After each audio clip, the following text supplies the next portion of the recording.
Welcome to our exploration of wireless power from ambient harvesting to the 6G powered city by Rami M. Al Khalili. Let's delve into the future of energy and connectivity. This work, authored by Rami M. Al Khalili, is protected under copyright law. It can be cited under academic fair use, but substantial reproduction requires permission. The United States Patent and Trademark Office Provisional Patent Application 64017-578 is referenced, and component part numbers are proprietary to their manufacturers. Welcome to our exploration of wireless power transfer. This textbook delves into the physics, circuits, and systems enabling battery-free RFID tags, medical implants, and more. It also anticipates the role of sixth-generation networks in power and information delivery. Let's embark on this journey through 8 comprehensive parts. Welcome to the exploration of wireless power. This textbook addresses the gap between complex academic papers and overly simplistic articles, offering precise technical chapters and practical examples. It covers radiative wireless power and selected mechanical systems, aiming to provide a comprehensive understanding for students and instructors alike. The author expresses gratitude to Al Khalili Bio AI LLC, Dr. Ahmed Mohanad Al Khalili, and the Analog Circuits faculty for their support. Thanks also to students for their insightful questions.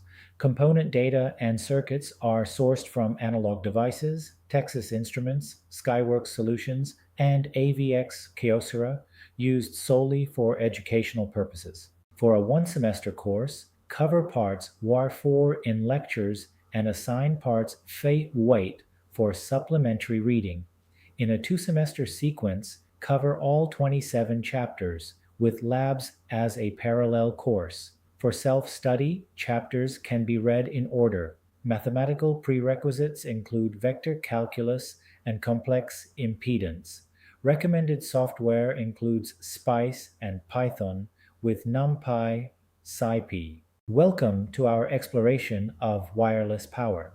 Today we'll navigate through the comprehensive topics outlined in the table of contents, providing a structured guide to understanding this innovative field. Figure 9.1 illustrates the minimum cold start input voltage by power management integrated circuit family. Notably, the LTC31010X series operates at significantly lower voltages compared to typical buck-boost converters, enhancing its efficiency in low-power applications. The LTC3108 architecture features a 1-100 transformer, self-oscillating depletion mode MOSFET, Schottky rectifier, and storage capacitor to produce regulated output from millivolt inputs. Cold start charge time varies with input voltage. Understanding these components is crucial for efficient energy harvesting in low-power applications. The daily energy budget for a 50 microwatt Internet of Things sensor shows that transmissions are the primary energy consumer, followed by sleep current. Efficient energy management is crucial for optimizing sensor performance and longevity. Field failure modes in radio frequency energy harvesters are primarily due to antenna detuning and matching shifts. An iterative tuning workflow involves measuring, identifying issues, modifying, retesting, documenting, and deploying, typically requiring 3 to 5 cycles. Open research vectors show the 6th generation powered city as having the highest impact but least near-term feasibility. Welcome to Part 1 on Foundations. This section establishes the basics of wireless power transfer, tracing its evolution from Maxwell to today, and covers essential electromagnetic theory for understanding the book. Wireless power transfer, WPT, involves intentional energy delivery from a transmitter to a receiver, like inductive phone chargers. In contrast, ambient energy harvesting captures energy opportunistically from existing environmental sources, such as a rectenna using power from a cellular base station's downlink. These concepts are crucial for understanding modern energy solutions. The electromagnetic field around a transmitting antenna is divided into near field, mid field, and far field regions. Inductive wireless power transfer operates in the reactive near field, while radio frequency energy harvesting occurs in the far field. Each region requires different engineering equations, crucial for accurate wireless power claims. The book clearly distinguishes between theoretical results and those dependent on engineered infrastructure, like future sixth generation base stations. Readers should be skeptical of claims lacking this transparency. The textbook is structured in 8 parts, covering history, electromagnetic theory, ambient radio frequency, harvesting, energy storage, pulse mode harvesting, mechanical sources, applications, and engineering practices. Worked example 1.1 estimates ambient radio frequency harvesting potential in a typical 2026 home. Wireless power involves distinct regimes: wireless power transfer and energy harvesting. The reactive near field, radiating near field, and far field zones each have unique formulas. Ambient radio frequency can power micro to milliwatt loads, while full power devices need beamforming or alternative harvesting methods. This book separates current capabilities from future projections, adhering to energy conservation principles. This figure presents a taxonomy of energy harvesting modalities. It categorizes the various methods explored in this book, providing a structured overview of the techniques used to capture and utilize energy wirelessly. Welcome to Chapter 2, A Concise History from Maxwell to Microwatts. We explore the evolution of wireless power, beginning with James Clerk Maxwell's groundbreaking 1865 synthesis of electricity and magnetism. William C. Brown's 1964 demonstration showcased a helicopter powered by a microwave beam. The rectenna, composed of half-wave dipoles with diode rectifiers, converted the 2.45 GHz beam into direct current power, achieving over 80% efficiency. This setup laid the groundwork for future wireless power innovations, focusing on transmitting sources, receiving antennas, and rectifiers. Brown's 1964 demonstration used a 2.45 GHz transmitter with 5 kilowatt power, illuminating a 0.5 square meter rectenna at 18 meters. The power density was 388 watts per square meter, recovering 155 watts of direct current power. This efficiency supports helicopter flight and highlights the advantage of directed beams over isotropic broadcast, which would drastically reduce power density. Figure 2.1 illustrates the historical timeline from Maxwell's 1865 synthesis to the anticipated sixth-generation wireless power deployment in the 2030s. Figure 2.2 depicts W. C. Brown's 1964 wireless-powered helicopter demonstration, showcasing the practical application of microwave power transmission.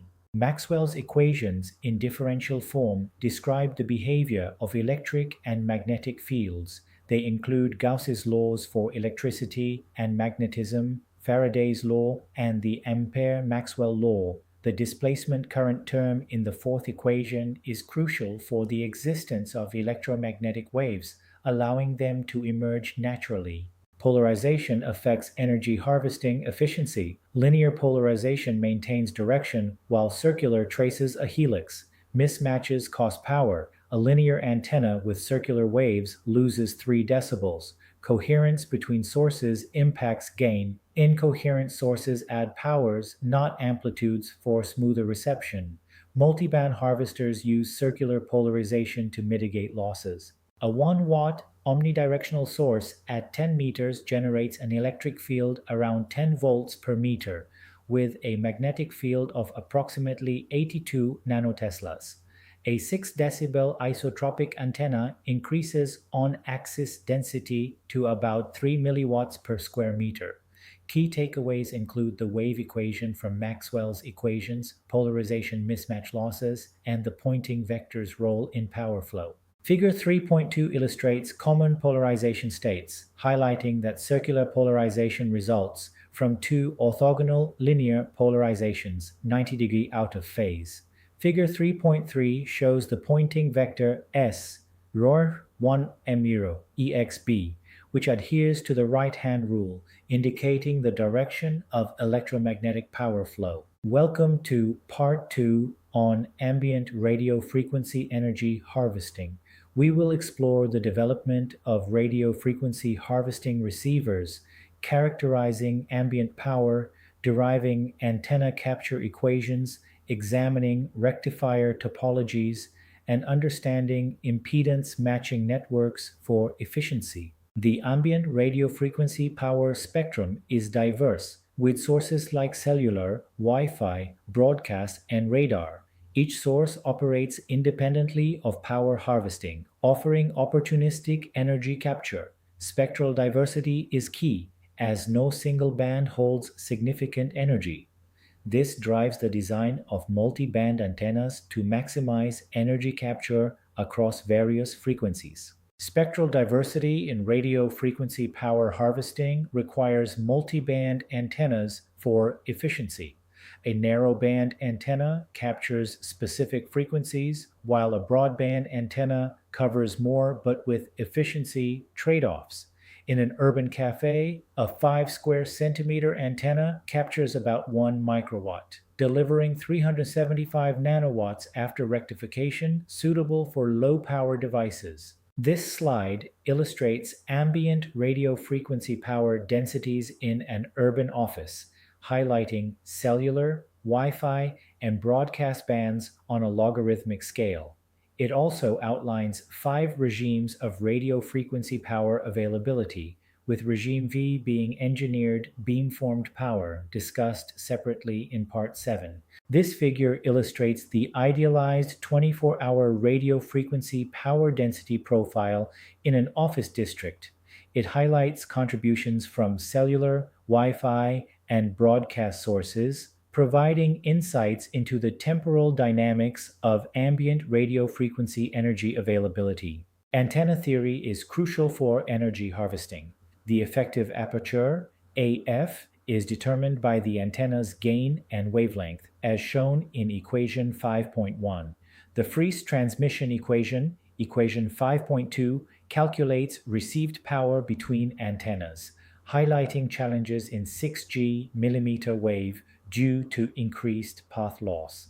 Understanding these principles is essential for efficient antenna design. The half-wave dipole is a reference antenna with linear polarization and omnidirectional gain of about 2.15 dBi.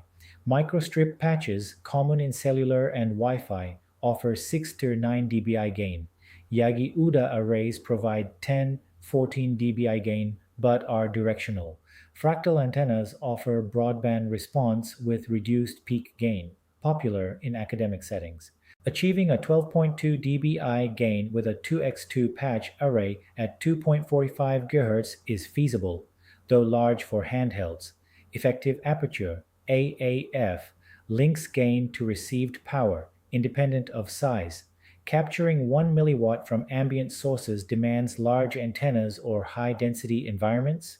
Multi-band designs often outperform wideband due to rectifier efficiency peaks.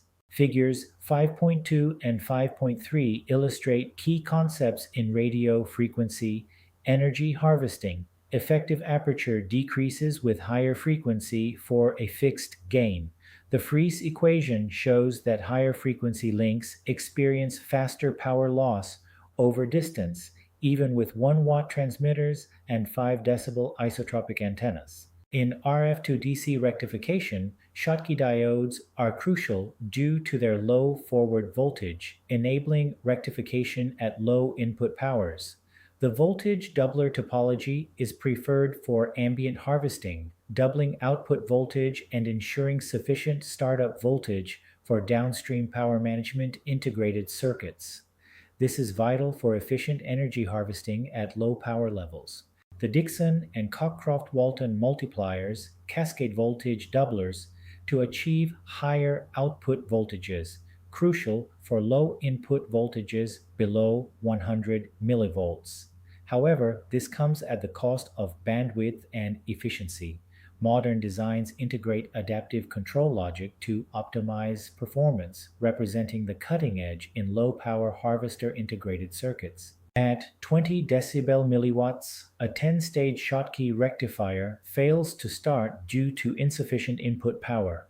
Aggregating input via larger antennas or using an active boost converter like the LTC3108 is necessary. Schottky diodes with lower forward voltage are preferred for low power rectification, but efficiency peaks between 10 and 0 decibel milliwatts. Figure 6.2 illustrates the RF to DC conversion efficiency of two Schottky diodes across varying input powers, highlighting the ambient harvesting range. Figure 6.3 depicts a four-stage Dixon multiplier where diodes alternate phases with complementary clocks, ideally achieving an output close to four times the peak voltage. Impedance matching is crucial for efficient power transfer. The maximum power transfer theorem states maximum power is delivered when load impedance equals the source's complex conjugate. For radio frequency energy harvesting, matching networks like L network, pi network, and stub matching are used to optimize power delivery, considering factors like parasitic capacitance and frequency variations. The Q factor determines the impedance bandwidth trade-off in resonant networks. High Q networks offer precise matching at the resonant frequency but have narrow bandwidths. Conversely, low Q networks provide broader bandwidths with less precise matching. For ambient harvesting, a Q factor between 5 and 15 is typical, while dedicated receivers can use higher Q factors for known carriers. A 20 nanohenry inductor at 245 GHz has a self-resonant frequency around 4 GHz, with a realistic quality factor of 3050. This network is feasible, but requires careful simulation and tuning. Key points.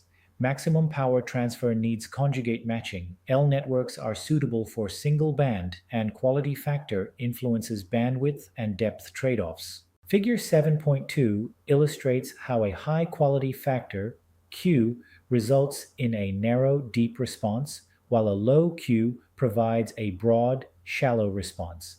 Figure 7.3 shows a Smith chart schematic detailing the matching path from a 50 antenna to a complex rectifier load.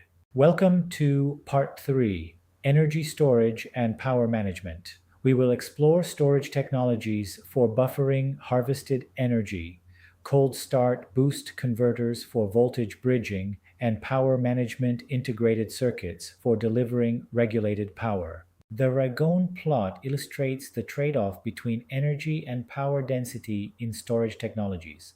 Supercapacitors bridge the gap with specific energy of 130 watt-hours per kilogram and power of hundreds to thousands of watts per kilogram, ideal for radio frequency harvesters.